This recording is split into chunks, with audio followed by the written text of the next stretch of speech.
Hi everyone, this is Sri Lakshmi from B International. ഇന്ന് നമ്മൾ discuss ചെയ്യാൻ പോകുന്നത് ജർമ്മനി ഓപ്പർച്യൂണിറ്റി കാർഡിനെ പറ്റിയിട്ടായിരിക്കും. ഇത് without a prior job offer skilled പ്രൊഫഷണൽസിന് ജർമ്മനിയിലേക്ക് ഒരു 1 year ജോബ് സെർച്ച് വിസ കിട്ടുന്ന ഒരു പ്രൊസീജിയറാണ്. ജർമ്മനിയുടെ ഒഫീഷ്യൽ ഗവൺമെന്റ് ആയിട്ട് തന്നെ ഇൻട്രൊഡ്യൂസ് ചെയ്തിട്ടുള്ള ഒരു പ്രൊസീജിയറാണിത്. ഇന്റർനാഷണൽ യങ് ടാലൻസിനെ അട്രാക്ട് ചെയ്യാൻ വേണ്ടിയിട്ട് തുടങ്ങിയിരിക്കുന്ന ഒരു പ്രോസസ്സിംഗ് ആണ്. സോ ഇതിന്റെ പ്രോസസ്സിംഗ് എങ്ങനെയാണ്, ഇതിന്റെ റിക്വയർമെന്റ്സ് എന്തൊക്കെയാണെന്നായിരിക്കും നമ്മൾ ഈ വീഡിയോയിൽ ഡിസ്കസ് ചെയ്യാൻ പോകുന്നത്. So let's get on to the video. Germany opportunity card എന്ന് പറഞ്ഞാൽ ഒരു 1 year ജോബ് സെർച്ച് വിസയാണ്. അതായത് വൺസ് നമ്മൾ ആ കൺട്രിയിൽ എൻ്റർ ആയി കഴിഞ്ഞാൽ നമുക്ക് ഈ 1 year ടൈമിൽ നമുക്ക് ജോബ്സ് സെർച്ച് ചെയ്യാനായിട്ട് പറ്റും. ആൻഡ് ഡ്യൂറിങ് ദാറ്റ് ടൈം നമുക്ക് പാർട്ട് ടൈം ആയിട്ടാണെങ്കിലും അവിടെ ജോലി ചെയ്യാനായിട്ട് പറ്റും. സോ നമ്മൾ ആ ജോബ് സെർച്ച് ചെയ്യുന്ന ആ 1 year ടൈം ഡ്യൂറേഷനിൽ നമുക്ക് സ്വയം സസ്റ്റെയിൻ ചെയ്യാനായിട്ട് ഈ പാർട്ട് ടൈം ജോലി വെച്ചിട്ട് നമുക്ക് സർവൈവ് ചെയ്യാനായിട്ടാണെങ്കിലും പറ്റും. ആൻഡ് വൺസ് നമ്മളൊരു ജോബ് ലാൻഡ് ചെയ്ത് കഴിഞ്ഞാൽ ഒരു ജർമ്മനി രജിസ്റ്റേർഡ് കമ്പനി നമുക്കൊരു വർക്ക് വിസ പ്രൊവൈഡ് ചെയ്യുവാണെങ്കിൽ നമുക്ക് നമ്മുടെ കറണ്ട് വിസ വർക്ക് വിസയിലോട്ട് കൺവേർട്ട് ചെയ്യാനാണെങ്കിലും പറ്റും. സോ നമുക്ക് ആ വർക്ക് വിസയുടെ റെഗുലേഷൻസ് അനുസരിച്ച് എത്ര നാൾ വേണമെങ്കിലും നമുക്ക് ആ കൺട്രിയിൽ കണ്ടിന്യൂ ചെയ്യാനായിട്ടാണെങ്കിലും പറ്റും. ഇനി നമുക്ക് ഈ ജർമ്മനി ഓപ്പർച്യൂണിറ്റി കാർഡിൻ്റെ റിക്വയർമെൻറ്റ്സ് എന്തൊക്കെയാണെന്ന് നോക്കാം.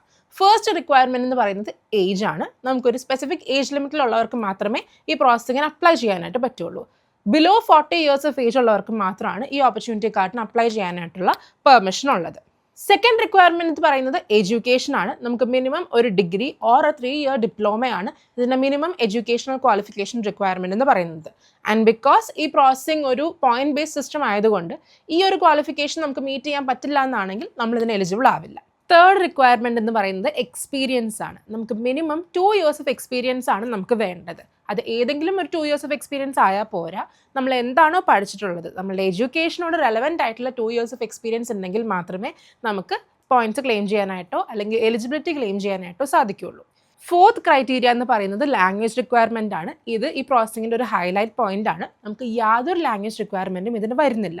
നമുക്ക് ഈവൻ ദോ നമ്മൾ വേറൊരു കൺട്രിയിലേക്ക് പോവുകയാണ്, അവിടുത്തെ ലാംഗ്വേജ് അറിഞ്ഞിരുന്നാൽ നല്ലതായിരിക്കും, നമുക്കൊരു എംപ്ലോയബിലിറ്റിക്ക് കുറച്ചുകൂടി ബെനിഫിഷ്യൽ ആയിരിക്കും എന്നൊരു ഫാക്ടർ അല്ലാതെ ഇവിടെ ലാംഗ്വേജ് പോയിന്റ് ഉണ്ടെങ്കിൽ മാത്രമേ നമുക്ക് പോയിന്റ്സ് മീറ്റ് ചെയ്യുള്ളൂ അല്ലെങ്കിൽ നമുക്ക് എലിജിബിലിറ്റി ഉണ്ടാവൂ എന്നൊരു ക്രൈറ്റീരിയ ഇവിടെ ഇല്ല.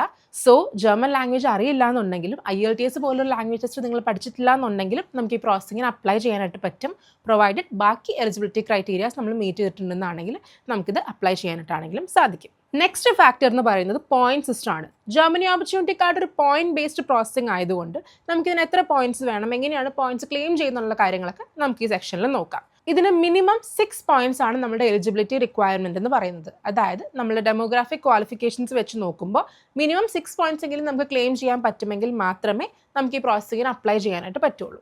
എങ്ങനെയാണ് ഈ പോയിന്റ്സ് വരുന്നതെന്ന് വെച്ച് കഴിഞ്ഞാൽ ഫസ്റ്റ് റിക്വയർമെൻറ്റ് ഏജ് പറഞ്ഞിട്ടുണ്ടായിരുന്നു. ഏജിന് മിനിമം 40 years ഓർ ബിലോ ആണെങ്കിൽ മാത്രമേ നമുക്കിതിന് അപ്ലൈ ചെയ്യാനായിട്ട് പറ്റുള്ളൂ. അതിൽ 35 years ഓഫ് ഏജ് വരെയാണ് നിങ്ങളുടെ ഏജ് ക്രൈറ്റീരിയ വരുന്നതെന്നാണെങ്കിൽ നിങ്ങൾക്ക് 2 points ക്ലെയിം ചെയ്യാനായിട്ട് പറ്റും. 35 to 40 years ഓഫ് ഏജ് ആണ് വരുന്നതെങ്കിൽ 1 point ആയിരിക്കും നമുക്ക് ക്ലെയിം ചെയ്യാൻ പറ്റുന്നത്. സെക്കൻഡ് എന്ന് പറയുന്നത് എഡ്യൂക്കേഷണൽ ക്വാളിഫിക്കേഷൻ ആണ്. നമുക്കൊരു റെക്കഗ്നൈസ്ഡ് ഡിഗ്രി അല്ലെങ്കിൽ ഒരു 3 year diploma from A recognised university ആണെന്നുണ്ടെങ്കിൽ നമുക്ക് 4 points ക്ലെയിം ചെയ്യാനായിട്ട് പറ്റും. സോ അപ്പോൾ തന്നെ നമുക്ക് ഓൾമോസ്റ്റ് 6 points ആയിക്കഴിഞ്ഞു. നമുക്കൊരു 35 years ഓഫ് ഏജ് ബിലോ ആണെന്നുണ്ടെങ്കിൽ നിങ്ങൾക്കൊരു BTech പോലൊരു ക്വാളിഫൈഡ് ഡിഗ്രി ഉണ്ടെന്നാണെങ്കിൽ ഓട്ടോമാറ്റിക്കലി നമ്മുടെ എലിജിബിലിറ്റി ക്രൈറ്റീരിയ മീറ്റ് ചെയ്ത് കഴിഞ്ഞു. നെക്സ്റ്റ് പോയിന്റ് എന്ന് പറയുന്നത് എക്സ്പീരിയൻസ് ആണ്. എക്സ്പീരിയൻസിൽ നോക്കുമ്പോഴേക്കും നമുക്കൊരു ഇയർ വൈസ് കാറ്റഗറിയാണ് വരുന്നത്. ലാസ്റ്റ് 7 years നിങ്ങൾക്ക് 5 വർഷം വർക്ക് എക്സ്പീരിയൻസ് ഉണ്ടെന്നാണെങ്കിൽ നിങ്ങൾക്ക് 3 points ക്ലെയിം ചെയ്യാനായിട്ട് പറ്റും.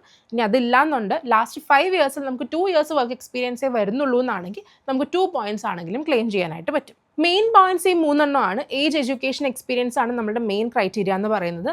ആ പോയിന്റ്സ് കൂട്ടുമ്പോൾ തന്നെ നമുക്ക് മോസ്റ്റ്ലി മിക്ക ആൾക്കാർക്കും 6 points ഓർ എബോ നമുക്ക് പോയിന്റ്സ് മീറ്റ് ചെയ്യാറുണ്ട്. സോ ഇതുകൊണ്ട് തന്നെയാണ് നേരത്തെ പറഞ്ഞത് നമുക്ക് ലാംഗ്വേജ് ഒരു റിക്വയർമെൻ്റ് അല്ല. നമുക്ക് ലാംഗ്വേജിന് പോയിന്റ് ഇല്ലെങ്കിലും നമ്മളുടെ ബേസിക് ക്വാളിഫിക്കേഷൻസ് വെച്ച് തന്നെ നമുക്ക് എലിജിബിലിറ്റി റിക്വയർമെൻറ്റ് നമുക്ക് മീറ്റ് ചെയ്യാനായിട്ട് പറ്റും.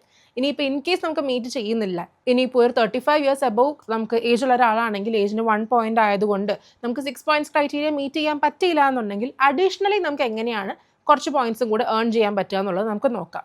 അത് മാത്രമല്ല 6 points ഉള്ളൂ എന്നാണെങ്കിൽ നമ്മൾ എലിജിബിലിറ്റി ക്രൈറ്റീരിയ മാത്രമാണ് മീറ്റ് ചെയ്യുന്നത്. സെലക്ഷൻ കിട്ടണമെങ്കിൽ എപ്പോഴും the higher points the better. അങ്ങനെ ആയതുകൊണ്ട് അഡീഷണലി നമുക്ക് എന്തൊക്കെ പോയിന്റ്സ് ക്ലെയിം ചെയ്യാം, എങ്ങനെ ക്ലെയിം ചെയ്യാം എന്നുള്ളതും കൂടെ നമുക്ക് നോക്കാം. അഡീഷണലി നമുക്ക് പോയിന്റ്സ് ക്ലെയിം ചെയ്യാനായിട്ട് 3 methods ആണ് വരുന്നത്. ഫസ്റ്റ് പോയിന്റ് എന്ന് പറയുന്നത് കണക്ഷൻ ടു ജർമ്മനി. നിങ്ങൾ പ്രീവിയസ്ലി ജർമ്മൻ കൺട്രിയിൽ താമസിച്ചിട്ടുണ്ടെന്നാണെങ്കിൽ ഒരു 6 മാസമെങ്കിലും ലാസ്റ്റ് 5 years 6 മാസമെങ്കിലും നിങ്ങൾ ജർമ്മനിയിൽ സ്റ്റേ ചെയ്തിട്ടുള്ള ഒരാളാണെങ്കിൽ സ്റ്റുഡൻറ്റ് വിസയിലോ അല്ലെങ്കിൽ ഒരു വർക്ക് വിസയിലോ ഏതെങ്കിലും ഒരു രീതിയിൽ 6 മാസത്തിൽ കൂടുതൽ നമ്മുടെ താമസിച്ചിട്ടുണ്ട് എന്നാണെങ്കിൽ അഡീഷണലി നമുക്കൊരു 1 point കൂടെ ക്ലെയിം ചെയ്യാനായിട്ട് പറ്റും. ഇനിയിപ്പോൾ അങ്ങനെ നമ്മൾ നിന്നിട്ടില്ല എന്നാണെങ്കിൽ നമുക്ക് വേറൊരു ഓപ്പർച്യൂണിറ്റി ഉള്ളത് ഷോർട്ടേജ് ഒക്കുപേഷനിൽ വരുന്നുണ്ടോ എന്ന് നോക്കണം. ഇപ്പോൾ ജർമ്മനിക്ക് ഒരു ഷോർട്ടേജ് ഒക്കുപേഷൻ ലിസ്റ്റ് ഉണ്ട്. അതിൽ മെയിനായിട്ട് വരുന്ന കാറ്റഗറീസ് എന്ന് പറയുന്നത് IT, എഞ്ചിനീയറിംഗ്, ഹെൽത്ത് കെയർ അങ്ങനത്തെ ഒക്കുപേഷൻസ് ഒക്കെയാണ് വരുന്നത്. സോ നമ്മളിപ്പോൾ ഒരു BTech ക്വാളിഫൈഡ് ആയിട്ടുള്ള ഒരാളാണ്, മെക്കാനിക്കൽ എഞ്ചിനീയറിംഗ് ആണ് നമ്മുടെ ജോലി എന്ന് പറയുന്നതെങ്കിൽ അവരുടെ ഷോർട്ടേജ് ഒക്കുപേഷൻ ലിസ്റ്റിൽ മെക്കാനിക്കൽ എഞ്ചിനീയറിംഗ് ഉണ്ടാവും. അങ്ങനത്തെ ഒക്കുപേഷൻ ഉള്ള ഒരാളാണ് ഇപ്പോൾ ജർമ്മനി ഓപ്പർച്യൂണിറ്റി കാർഡിൻ്റെ ആപ്ലിക്കേഷൻ ലോഡ്ജ് ചെയ്യുന്നതെന്നുണ്ടെങ്കിൽ ഷോർട്ടേജ് ഒക്കുപേഷനിൽ ഉള്ളത് കൊണ്ട് നമുക്ക് അഡീഷണൽ 1 പോയിന്റും കൂടെ ക്ലെയിം ചെയ്യാനായിട്ട് പറ്റും. ഇനിയുള്ളത് സ്പൗസിൻ്റെ പോയിന്റ്സ് ആണ്.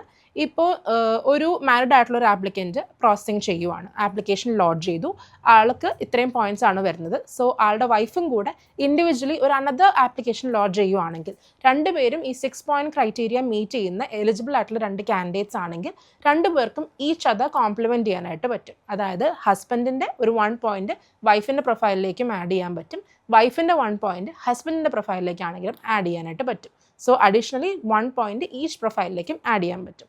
സോ അങ്ങനെയും നമുക്ക് പോയിന്റ്സ് ക്ലെയിം ചെയ്തെടുക്കാൻ പറ്റും. മിനിമം 6 പോയിന്റ്സ് മീറ്റ് ചെയ്യുന്നുണ്ടെങ്കിൽ നമുക്ക് ഒരുപാട് കൺസേൺഡ് ആവേണ്ട ആവശ്യമില്ല. കാരണം മിനിമം എലിജിബിലിറ്റി ക്രൈറ്റീരിയ പോയിന്റ്സിൽ തന്നെ സെലക്ഷൻ കിട്ടാറുണ്ട് ഒരുപാട് ആൾക്കാർക്ക്. ബട്ട് ഈവൻ ദോ നമുക്ക് അഡീഷണലി പോയിന്റ്സ് ക്ലെയിം ചെയ്യാൻ ഒരു ഓപ്പർച്യൂണിറ്റി ഉണ്ട്, നമുക്കതിൽ ഒരുപാട് ബോധേഡ് ആവേണ്ട ആവശ്യമില്ല എന്നാണെങ്കിൽ ആ പോയിന്റ്സോടെ ക്ലെയിം ചെയ്യാനുള്ള കാര്യങ്ങൾ ചെയ്യുവാണെങ്കിൽ it increases your chance of selection. അതുകൊണ്ട് കൂടുതൽ പോയിന്റ്സ് കിട്ടാനൊരു ഓപ്പർച്യൂണിറ്റി ഉണ്ടെന്നാണെങ്കിൽ അതുകൂടെ ചെയ്യുക. സോ ഇത്രയും ഡീറ്റെയിൽസ് ആണ് ജർമ്മനി ഓപ്പർച്യൂണിറ്റി കാർഡിനെ പറ്റി നമുക്ക് പറയാനുള്ളത്. നല്ലൊരു ഓപ്പർച്യൂണിറ്റിയാണ്. ഒരു 1 ഇയർ ജർമ്മനിയിലേക്ക് മാത്രമല്ല ഷെങ്കൻ കൺട്രീസിലേക്ക് മുഴുവനായിരിക്കും നമുക്ക് എൻട്രി കിട്ടുന്നത്. അവിടെ ഒരു ജോബ് ലാൻഡ് ചെയ്ത് അവിടെ സ്റ്റേ ചെയ്യുവാണെങ്കിൽ ജർമ്മനി ഇതുപോലൊരു പെർമനൻറ്റ് റെസിഡൻസി ഫ്രണ്ട്ലി ആയിട്ടുള്ളൊരു കൺട്രിയാണ്. ജോബ് ലാൻഡ് ചെയ്ത് കഴിഞ്ഞാൽ നമുക്ക് പോയിന്റ്സ് ആണെങ്കിലും ഇൻക്രീസ് ആവും, PR പോലെ പെർമനൻറ്റ് സൊല്യൂഷൻസ് ആണെങ്കിലും നമുക്ക് നോക്കാനായിട്ട് പറ്റും. സോ ഇതേപോലത്തെ കൂടുതൽ വീഡിയോസ് കാണണം എന്ന് ആഗ്രഹം ഉണ്ടെങ്കിൽ നിങ്ങളുടെ ചാനൽ ഫോളോ ചെയ്യുക. എന്തെങ്കിലും കൺസേൺസ് കാര്യങ്ങളുണ്ടെങ്കിൽ കമൻസിൽ കൊടുക്കുക, we can address that. So thank you for watching. Catch you next time.